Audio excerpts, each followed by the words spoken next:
Bisa dibantu? Aku lah cuma mau nanya ya Kak C. Siapa? Aku mau nanya. Nanya apa, Mbak? Aku tentang masalah paspor lah Kak C. Kenapa paspormu, Mbak? Kan aku finish kan bulan 8, ya kan, pulang Indo. Tapi pasporku habisnya bulan 9. Tapi bosku kan pindah rumah bulan 2 kemarin.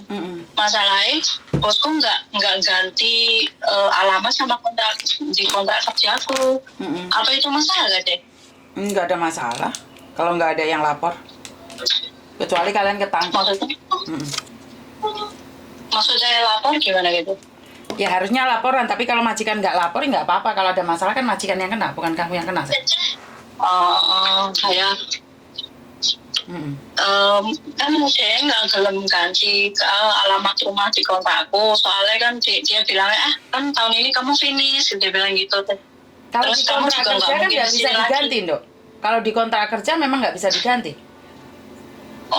Nggak bisa diganti yo. Nggak bisa diganti, Tapi kan harus nggak masalah. Sebentar, Dok. Aku ngomong, kamu ngomong, kita nggak dapat. Sorry. Iya gitu. Soalnya kenapa? Kalau dalam kontrak kerja kan cuma 2 tahun sekali bisa ganti alamat. Tapi kalau di imigrasi kan cuma ngirim surat aja, nggak perlu di kontrak kerja diganti. Oke. Tapi nggak masalah ya ada di paspornya. Lo di paspor kan nggak ada hubungan, Dok. Maksudku perpanjang paspor itu loh, sih. Takutnya ditanyain terus atau orang KJRI ngirim surat ke alamatnya majikan gitu. Tapi sebentar, aku nggak paham pertanyaanmu. Masalahnya di kontrak kerja, di alamat paspor apa di apa sih? Aku nggak ngeh pertanyaan kamu. Kan di paspor kan aku ditanyain alamatnya majikan nggak deh? Kan pakai kontrakmu, Tondo. Kan harus sesuai dengan kontrakmu, Mando.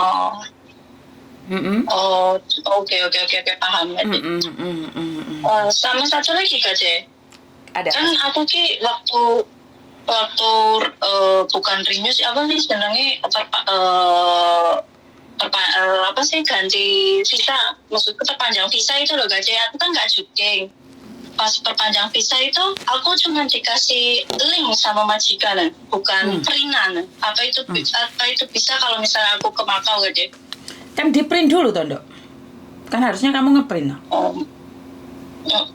Tempat print ini yang majikanku nggak ngasih printannya, cuma dikasih linknya tok dulu. Kan dek mana aja bisa ngeprint, Tondo. Kan dek mana aja bisa ngeprint. Kenapa kamu nggak nanya agentmu, sayang? Masalahnya agent ini aku nggak tahu, agent ini temennya majikanku gitu loh, jadi aku pun nggak dikasih tahu agentnya di mana. Kalau kamu ada apa-apa, bagaimana tanggung jawabnya? Nanti nggak tanyain sama majikanku. Kalau ada apa-apa kan kamu harus tanya sama agent. Kalau dia pindah rumah, dia harus mengisi revisi schedule of accommodation of domestic duty. Jadi majikanmu harus melakukan revisi juga dalam kontrak kerja. Walaupun di kontrak kerja yang baru itu tidak perlu diganti, tapi dia harus merevisinya. Oke. Oke, jelas ya Kak C, jelas. Sudah jelas. Oke, makasih banyak ya Kak C. Jelas. Oke, bye-bye. Oke, kadang-kadang kalau kalian tidak tahu agentmu, terus lainnya apa-apa, kok ini ya apa, Rek? Minimal kalian harus punya nomor telepon agent, alamatnya agent dong. Kalau kalian ada apa, terus gimana?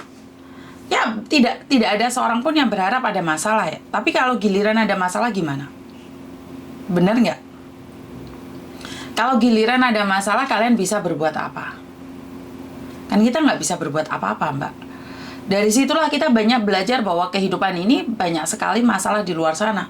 Dari sinilah kita belajar bahwa banyak hal yang harus kita pelajari di luar sana. Nah, tidak menutup kemungkinan saat ini apa yang kita lakukan, tidak menutup kemungkinan apa yang kita inginkan itu tidak bisa terjadi. Karena kalau kamu tidak tahu agentmu, ya apa kok bisa nggak tahu agentnya? Kenapa kadang-kadang KJRI memberikan ketetapan bahwa tidak semua agent yang ada di Hong Kong itu resmi untuk Indonesia ya? Karena untuk mempersempit ruang geraknya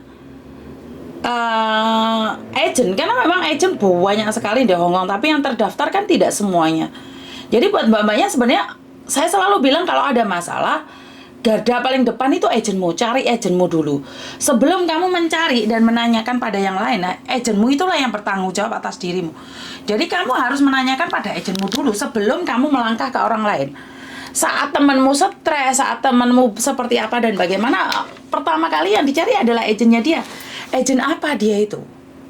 Ya, jangan cari pertolongan di luar sana seperti ini, seperti itu, karena akan kembalinya pada agent. Karena itu sebagai agent yang bertanggung jawab harus memberikan kartu namanya pada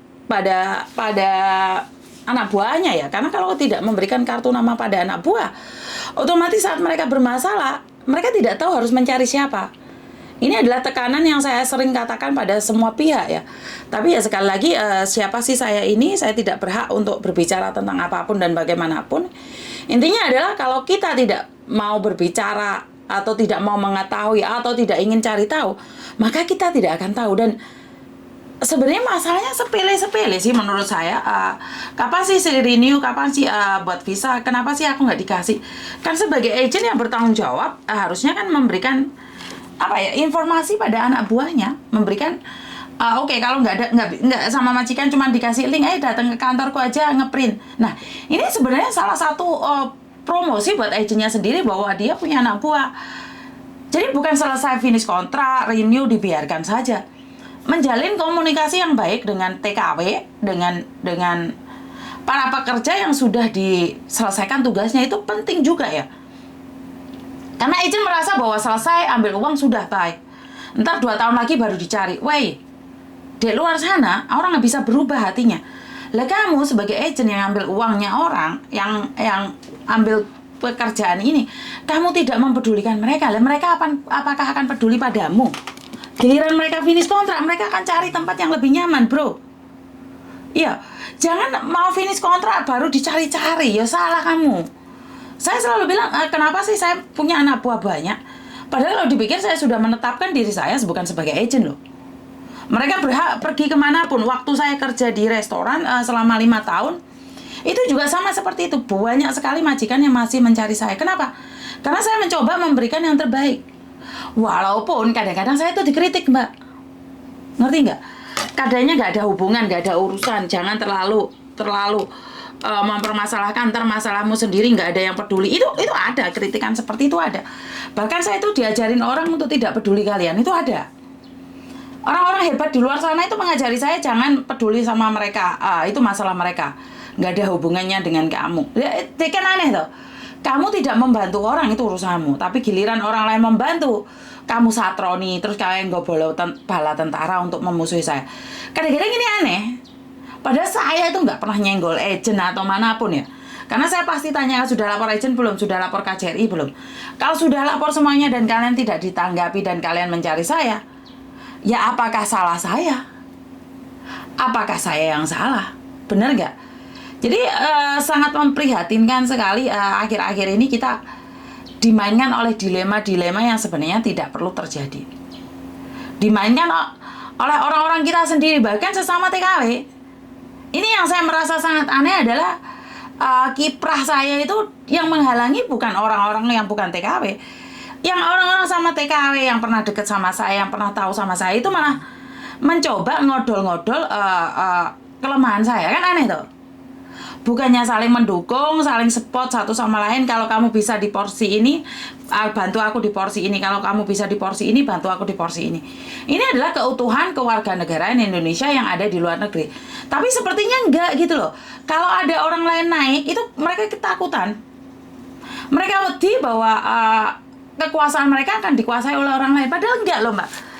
Di sini ini enggak ada seorang pun yang bisa menguasai orang lain. Jadi jangan play victim. Kalau udah nggak ada orang lain ikut sampean, terus sampai berbicara seolah-olah orang lain itu lebih terkenal dan akhirnya star syndrome, terus akhirnya kasihan juga.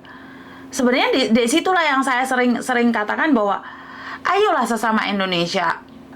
Sejujur aja pertanyaan sepele seperti ini tanggung jawabnya agent. Tapi karena agent tidak peduli maka mereka mencari saya, atau karena dia tidak tahu agentnya siapa. Jadi ayolah bangkit, jangan saling bully sesama Indonesia, bro.